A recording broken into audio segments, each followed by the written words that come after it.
It's a beautiful day, and I am out on the Good Earth porch with Derek Weaver. He's the big cheese in the Good Earth's herb room, and we are talking mushrooms. Yes. Yes, not the psychedelic kind of mushrooms. No. We're talking the medicinal kind of mushrooms. Absolutely. All right. Favorite one, Derek?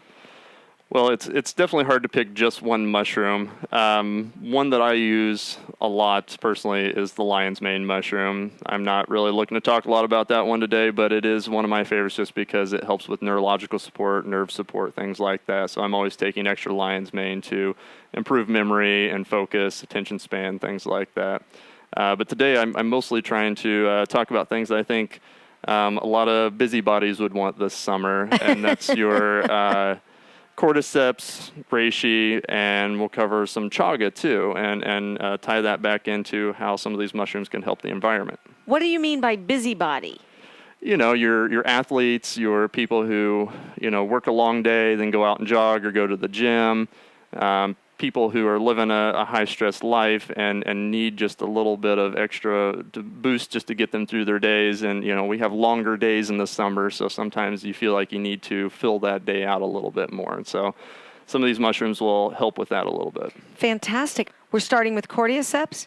Yep. So Cordyceps is one of the most unique mushrooms and how it's naturally grown in the wild. A lot of times it's a spore that will take over an insect's mind. It'll actually get into the insect's brain and will start colonizing in there and take it to, say, a ideal location and then take over the body, and it will start its fruiting body process there. So it's very interesting. A lot of people I've heard are even scared of it because they don't want to take over their brain, which is completely ridiculous, and it is not going to happen whatsoever to humans. Resistance is futile. We're not talking about the Borg, are we? Right. Oh, my God. This is fascinating that it takes over an insect's brain. Absolutely. I have never heard of anything else like that. And so actually, if you have an infestation of a bunch of, say termites or ants or something like that, you could potentially try to grow some cordyceps around your house, and any infected, say, ant, the queen will send 2 soldier ants along with that ant and drive it off into the middle of nowhere. The soldier ants will kill that ant and then commit suicide themselves as to not bring that spore back to the colony, and the whole colony will then relocate to save the queen. So it's pretty amazing what they'll do. But all that aside, it does have medicinal benefits other than, pest removal from your house. It is wonderful, wonderful, wonderful for energy. It is one of the best mushrooms out there for a good, solid boost of energy. It's also very good for your libido. It can improve libido accumulatively. Take it one time, you have a good time. Take it day after day. By the end of the week, you're having a great time. It is wonderful at reducing lactic acid buildup. So this is where it comes in for your athletes. There's actually a couple Olympians that come into the Good Earth and buy cordyceps from us for this reason, because it can actually reduce lactic acid buildup during and after exercise by up to 70%.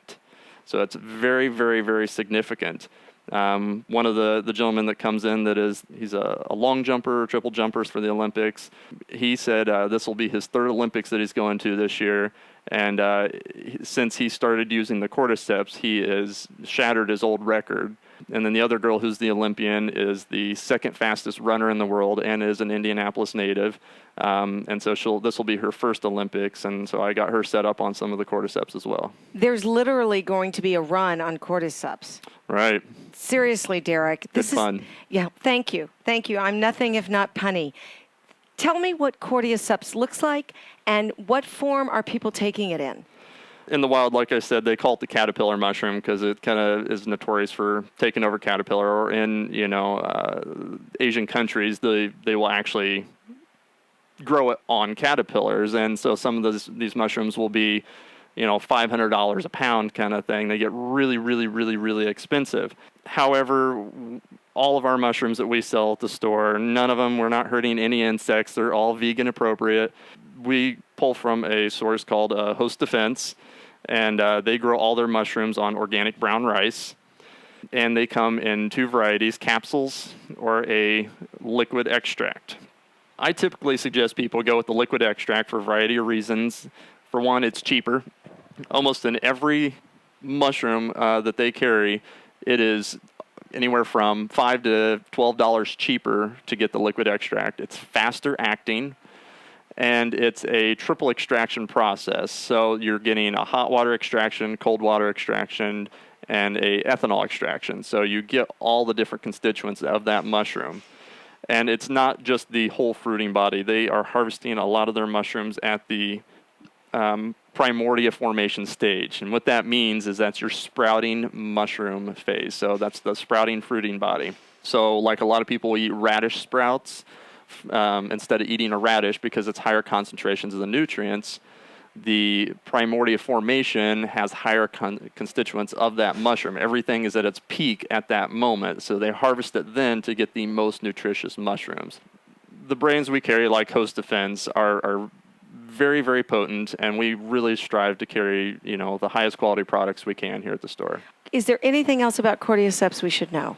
It is great for kidney function. It's a great oxygen uptake. So again, for your athletes, people say going hiking or getting out in nature doing some of the high altitude stuff. When I go hiking, I always take a blend of some Cordyceps and Reishi, and that will help with more oxygen to the cells, so you kind of stay less fatigued. You can keep going. And it's really just keeping your metabolism and overall stamina up throughout the day. But it's not the type of like caffeine kind of energy that's going to make you crash. It's going to be a slow, steady energy as you need it. But nonetheless, I still wouldn't take it within 6 hours of bedtime. Good to know. So that leads me to our next one, reishi. Yeah, reishi is, the mushroom of immortality, so they've called it. It is one of the most studied mushrooms in history.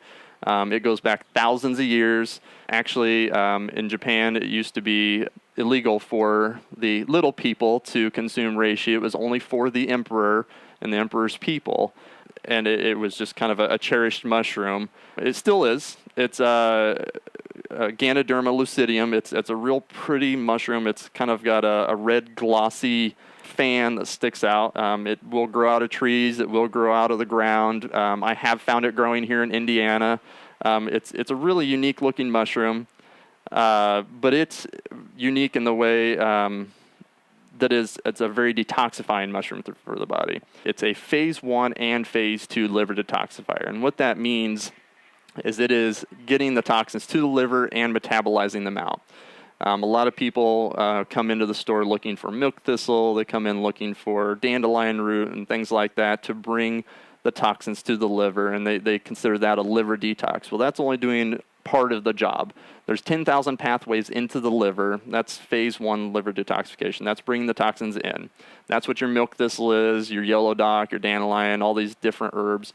And then there's 10 pathways out of the liver, and that's your phase 2, metabolizing the toxins out. Reishi does both. It brings them in and eliminates them. So it is kind of your all-in-one detox for your liver. Now, ultimately, with your detox, you still want to make sure that the bowels are clear, you're drinking plenty of water and all that kind of stuff. So you don't always want to jump right into a liver detox. You want to make sure that you're eating clean and everything else is working out well. But ultimately, though, because it's cleansing the body so well, it's great for cardiovascular support. It's very good at energy and stamina. So it pairs well with the Cordyceps. There's actually a product that is half and half Cordyceps and Reishi. It's called Cordyceps, one of our favorites.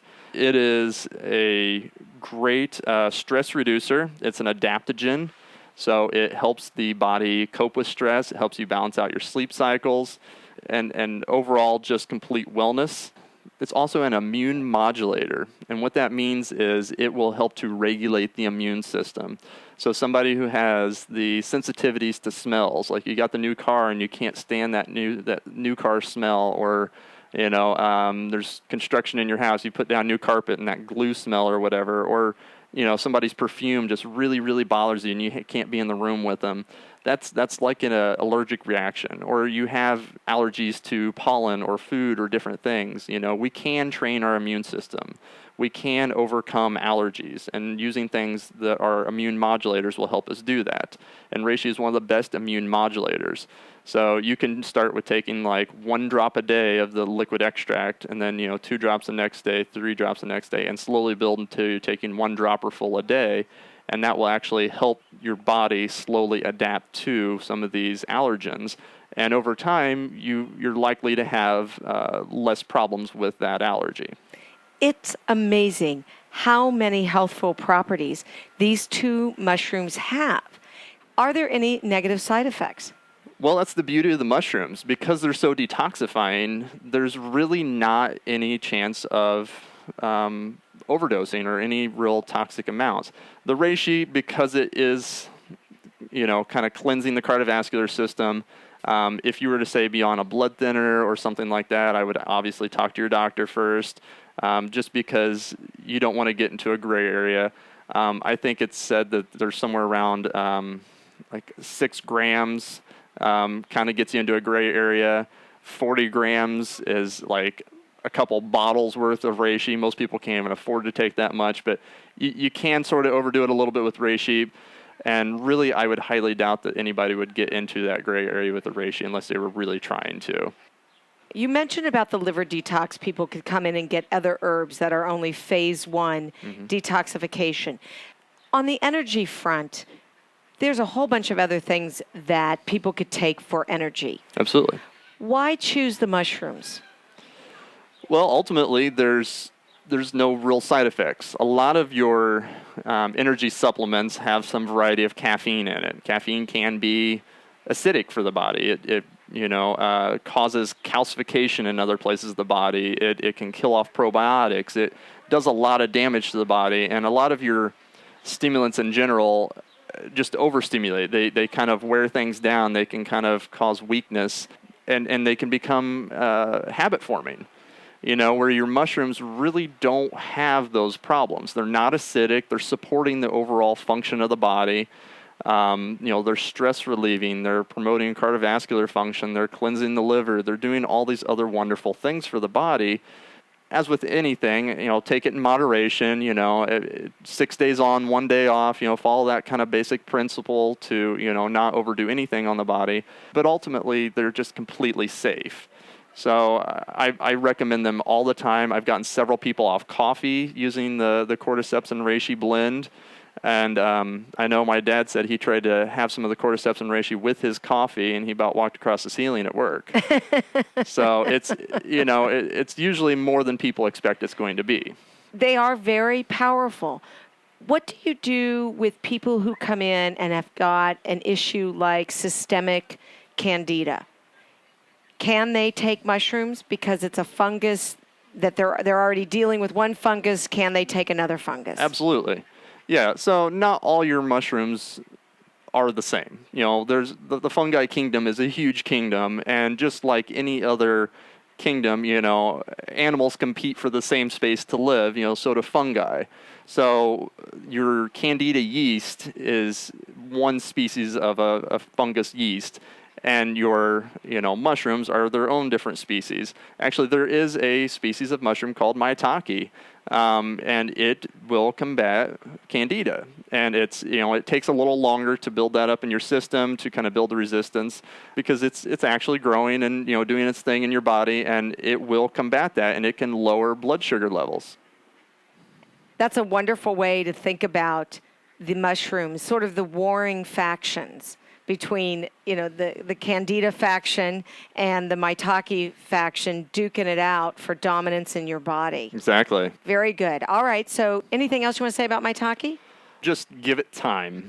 It's one of those mushrooms that has a load time of 3 to 4 months. Wow. So I know I used to be quite the sugar junkie, and I would just snack out on all kinds of sweets every night, and then I was taking the Maitake, and around 3.5 months, I just had one night where I just didn't want it anymore, and I just kind of walked away, and that was the breaking point, and that made a huge difference for me. So I've had other people tell me that they've, just by eating some of the dried maitake that we carry here, because they're really, really, really tasty to eat. So I recommend, getting some plugs and growing them on an oak log or stump if you have it in your yard. But they're really tasty, almost have kind of a chicken flavor to them. And this gentleman said that just by eating them, he had gotten to the point where he was almost taking no insulin anymore.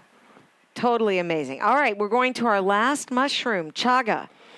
Chaga is one that a lot of people know. It's kind of become more popular in the last few years. A lot of people go out chaga hunting. It's one that really doesn't look like your standard mushroom. A lot of people don't really realize that it's a mushroom. It just kind of looks like a black mold growing on a tree. It's got a lot of unique benefits, including skin health. We've had a lot of people tell us about how it can help with their psoriasis and eczema and things like that. It really is stimulating and kind of healing to the mucosal lining in the digestive tract, which then helps the external skin. It's extremely rich in antioxidants. It's great for lung function. It's great at DNA repair. So, if you've had a lot of like vaccinations or you get a lot of genetically modified foods, some of that stuff can be damaging to your DNA. And so it's good to try to repair that and improve upon that. And chaga is a great step in that process. It's going to help your overall immunity. It is sort of a detoxifying mushroom as well. But ultimately, the thing that I really wanted to touch on with the chaga is that it's great for not only you, but your bees. If you have bees in your yard, if you have a beehive, your neighbor has a beehive or something, so you have a lot of bees, coming through your flowers and stuff a lot. Set out a liter, pan of water and put 1 milliliter, 1 dropper full of the liquid extract of the chaga into the water, or you can use the reishi as well, and set that out for your bees to drink. And, the bees will learn to start drinking that, and over time that will boost their immune system, and that can actually stop the colony collapse disorder. Totally cool. Yeah. Very, very cool. Feed the bees with something that they need so they become stronger. Exactly. Yeah, that's one of the big problems with a lot of the colony collapse disorders. We spray so many things on our yard, and we, have all these monocultures of just corn or just one type of grass in the yard. We don't have the whole wildflower thing going on anymore, so there's not really the diversity. And so a lot of the fungus naturally in the soil dies off. Well, if you get to digging around, you can find pictures of these bees will actually kick aside some mulch and stuff and actually lick the mycelium, which is the actual structure of the mushroom. It's kind of the neural network of the mushroom. A lot of people think the mushroom is just the fruiting body that pops up, but that's just like the flower. But they will actually lick the enzymes off of these mushrooms, and that helps to boost their immune system. Well, when there's no mushrooms around, they start getting weaker immune systems, and then things like mites come in and kill them off. Really, by re-mushrooming the planet, it's probably a better way to say that, but we can really start to boost the immunity of not just ourselves, but the entire ecosystem, including the bees. And really, the bees are still in a fast decline. It is a very serious problem.